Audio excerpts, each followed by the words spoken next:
Boss project, and in this video I'll be walking you step by step through how to create a Dubsado proposal. My special guest in this video will be our Dubsado proposal templates version 3 and the creative template shop, but by all means you do not have to use these, though I highly recommend it. So the first thing you want to do is create your packages in Dubsado by going to templates and packages. This will let you easily insert them into your proposal, allowing your clients to select the package they like to go with and generate an invoice from it. So to create a package, you'll just click add package. From here you can edit and add the name of your package. Then you can start adding line items. Now you don't have to get specific with every single service that's included in this if you don't want to, but you can just simplify it and just have one line item that's like, this is a web design package. The line item would be something like full wireframe mock-up of your web page, building it out, and monthly maintenance afterwards, or something like that. You don't have to space those things out individually to have full wireframe mock-up, which would cost this much, and then the building it out, which would cost this much, and then the monthly maintenance, which would cost this much. You can just simplify it into one. And here's what I mean by that. So this whole package is $5,000, but here you see for the simplified version, I just have one line item that is $5,000. Or you can break down each service included in the package. Service 1 is 1,000, service 2 is 2,000, service 3 is 2,000 again, and that equals the $5,000. It's whatever way you want to do it and whatever would be easiest for you. Now you want to create the imagery that will go in your proposal to make it beautiful and branded. Here I'm customizing the Canva templates that come with our proposal template that I'll later upload to our proposal as images. So now let's put everything together inside Dubsado's form builder. You can see right here on the right hand side there are multiple blocks you can use when building your proposal. Columns, you can add 2, 3, or 4 section containers to fit other elements in a column layout. Text box, of course, you can add text to your form. Images, you can upload images from your computer to insert into your form. All the question blocks like yes, no question, free response, short answer, drop down, and check boxes. Or you can even have a date select box. A code block allows you to insert different elements into your form using code. And we also have a blog post already that lists all the cool things you can insert into your forms using the code blocks. Packages is what you'll use to easily insert your packages you've already created, or you can also edit those packages inside your form builder for clients to select.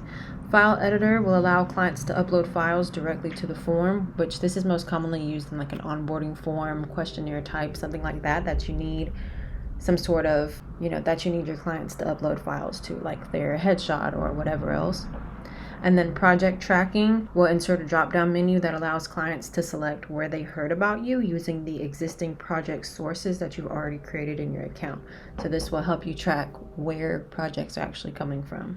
So I'm just going to click on the image that's already in here and upload a few of the graphics that we already customized in Canva.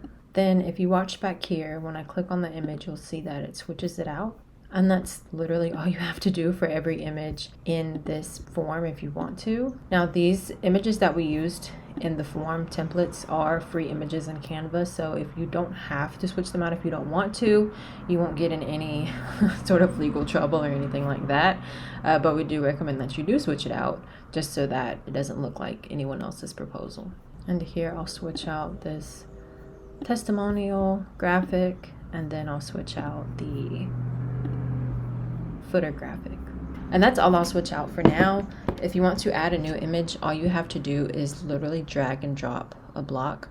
Be mindful if you put it inside of a container, it will try to conform to the container or to the column rules, but you can just add it anywhere that you want to. And then you would just upload an image the same way that I just showed you. You can also feel free to drag and rearrange any section of this template that you want to. You can also delete sections that aren't really relevant to you. For example, something that you may not need from this template are the question blocks to collect the client info. If this proposal is going to be set to public, meaning it will act like a landing page that anyone can view and submit to begin the process of working with you, then you'll have to include form blocks to gather information from them so that Dubsado can create a new project for them when they submit it.